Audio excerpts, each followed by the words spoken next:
corrupted and so conditioned and become totally conditioned unconsciousness, because we are all are, the whole world is.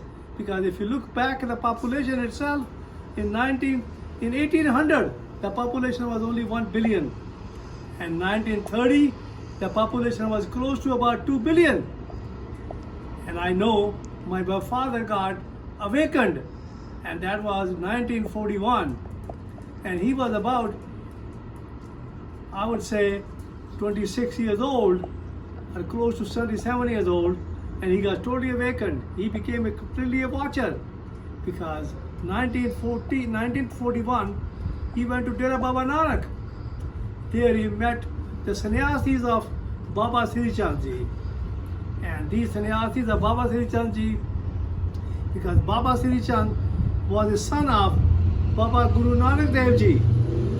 And if my father, I know that he used to tell me when I was young, he used to read from a small book, and he used to live in Peshawar, and he used to tell me that the population was so increasing gradually, because now, and he says that in another 100 years or maybe close to 95 years, there'll be 8 billion people, and now we got total 8 billion people.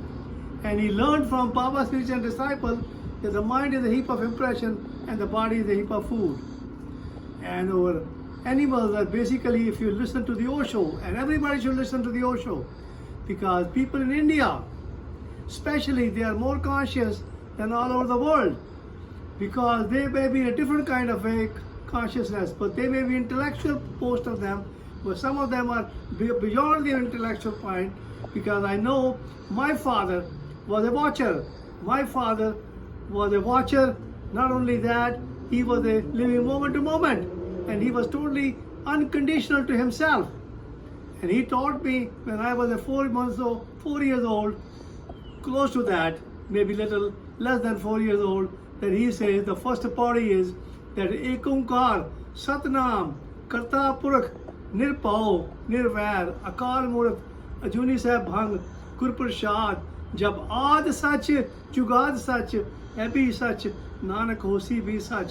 So it was Baba Nanak Dev Ji who come with the first body, and that's where he talked about everything belongs to the existence. And he says in Indian language, Tera means 13, but he says everything belongs to the existence.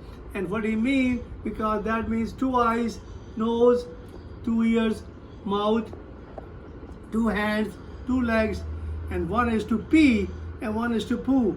And that's what he talked about it. That is, that we are 13 of them, and we are all, they all belongs to the existence. Because if you look your dog and look your cats, they all have that 13, and we have the same thing.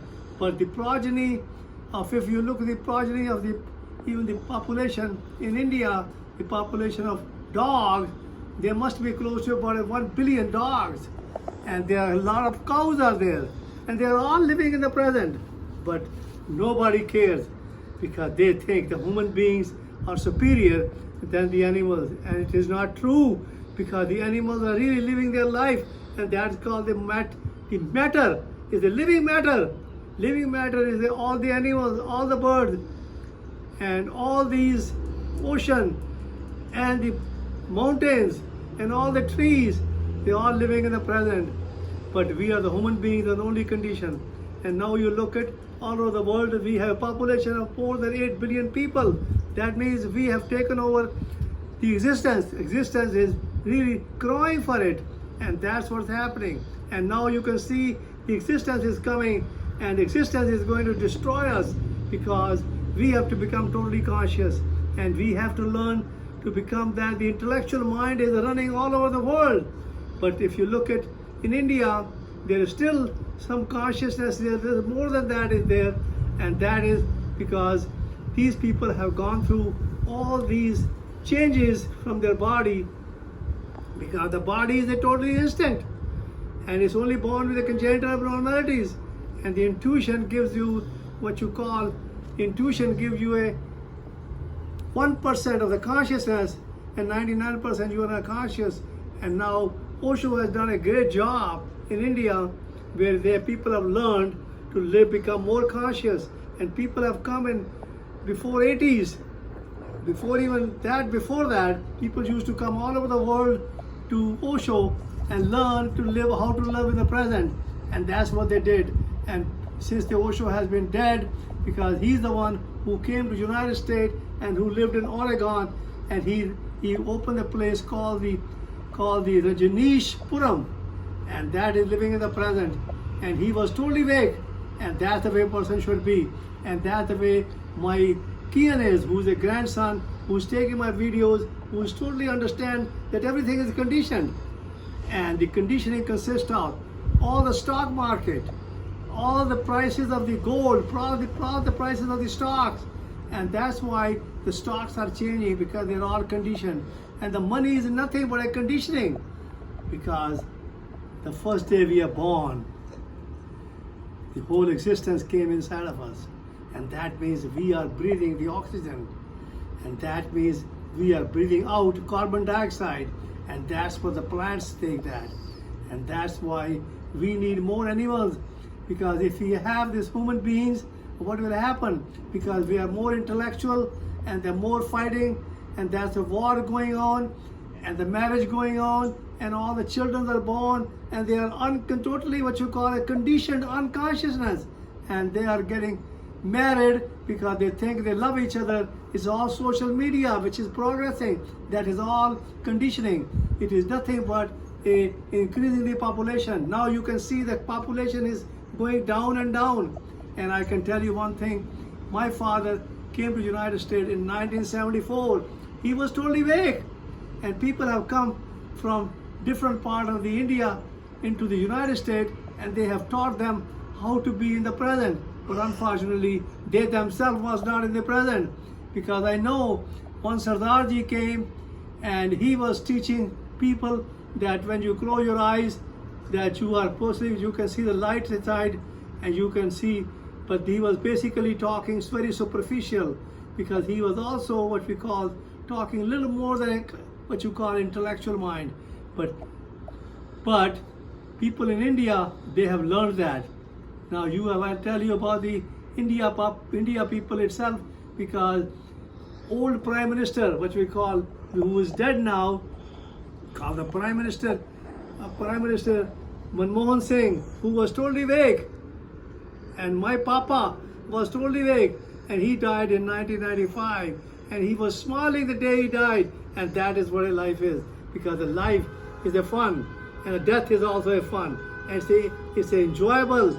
And that's what I am. Now I have become totally conscious, and I'm totally living moment to moment, because I understand the intellectual mind. I respect that.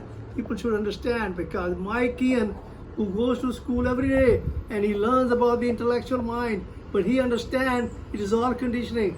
But he has to live in this world to survive, and that's what he's doing that. But we have to become conscious to this universe, and especially the universe which is here, which is all the animals and the birds and all the trees and the ocean and the mountains. But we think that we have built houses, that we have made this money, because that is all conditioning, and that's what it is.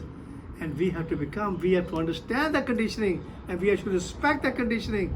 And that's why you can see that the car company which is there has come, which is a car company which has made an electric car now. Pretty soon we're going to have a nuclear battery, and nuclear battery is coming, and the nuclear battery is going to be so strong that it's going to run the car, it's going to run the battery, it can run our house, it can run the elevators up and down, it can run even the airplanes it will run, because that's what's going to happen.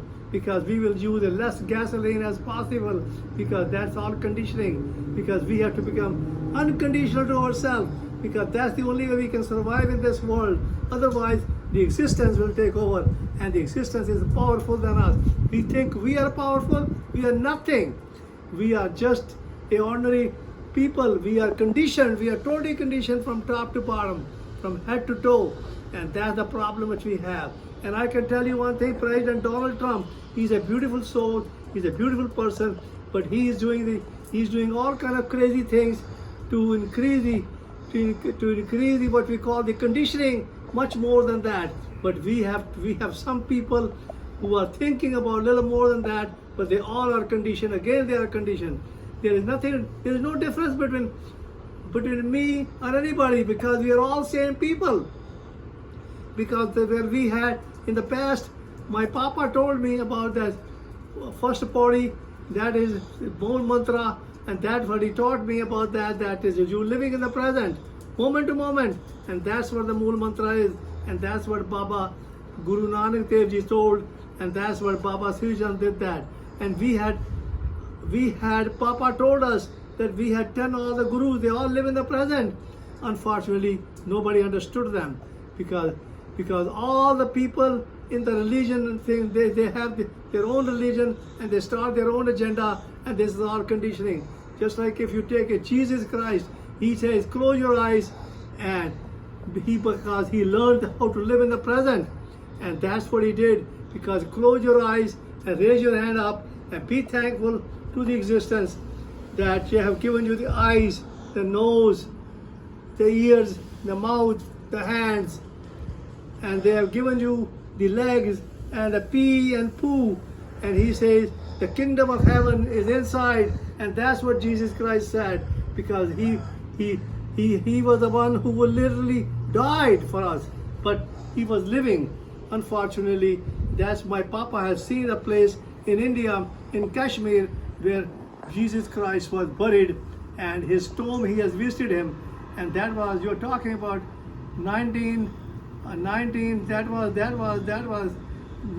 before 1942, 43, 44, because after he wake up, then he went to see the Jesus Christ tomb. And that's what we have to do. We have to learn how to live in the present, moment by moment. And just like Donald Trump has become the president now, because he should go towards more unconditional consciousness instead of going towards more conditioning. And that is where the problem is. And he has to realize himself that, because we all are breathing from this existence, we are all same people, there is no difference. And that's what all my children are, and all my grandchildren are. And I tell you, 2026, I will become the governor of the state of Florida, because I'm living in the present, and I'm going to wake up the people in the United States, because this is one of the best countries in the world, and I love everybody. And my aim is to stay happy and healthy and wake everybody up. I love you all.